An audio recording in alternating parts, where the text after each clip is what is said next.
אבל מהי פסיכותרפיה הוליסטית? בוקר טוב לדוקטור זיו מאיר, פרפסיכולוג וגם נטורופט, אם יהיה נכון לומר, ראש המגמה לפסיכולוגיה במכללת ברק בירושלים, ונדמה לי שאמרתי כאן המון מילים שמבחינתי חלקן לפחות היו סינית.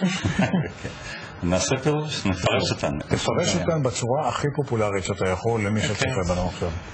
קודם כל, פסיכותרפיה היא פסיכו זה נפש, תרפיה זה הרפיה. פסיכותרפיה אם ככה היא הרפיית הנפש, אבל פסיכותרפיה הוליסטית היא בעצם מעבר להרפיית הנפש, כפי שנהוג ברפואה הקונבנציונלית, בעגה הפסיכולוגית. בעצם המילה הוליסטית זה החלק השלם, שאי אפשר להפריד בין הגוף לבין הנפש.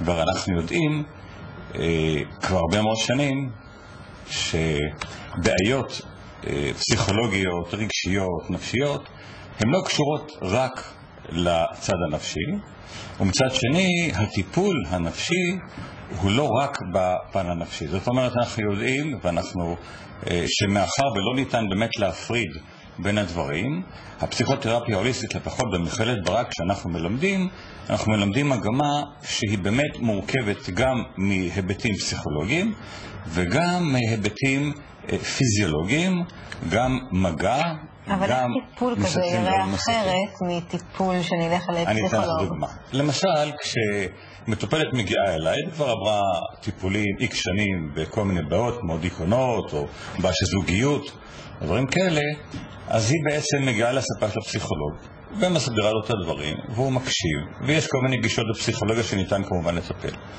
אבל למרבה הצער, במרבית המקרים אפשר לומר שהבעיות לא נפתרות. זאת אומרת, היא מרגישה הקלה מעצם השיחה, אבל הבעיות לא נפתרות כי החיים לא נפתרים, החיים נמשכים ויש בעיות חדשות, אבל נותנים לך כלים, ונותנים כלים טובים הרבה פעמים. נכון, הרבה פעמים כן, אבל גם הרבה פעמים לא.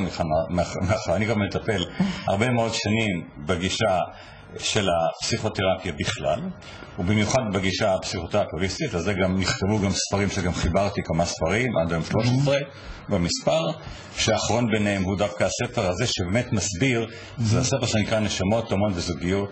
זה באמת דוגמה לטיפול במסגרת הפסיכותרפיה. זוגיות משפחתית? זוגיות גם משפחתית. למעשה הספר הזה נקרא נשמות הומון וזוגיות, הוא לא מדבר רק על זוגיות, זה בעצם תיעוד של טיפול דווקא לפסיכיאטר.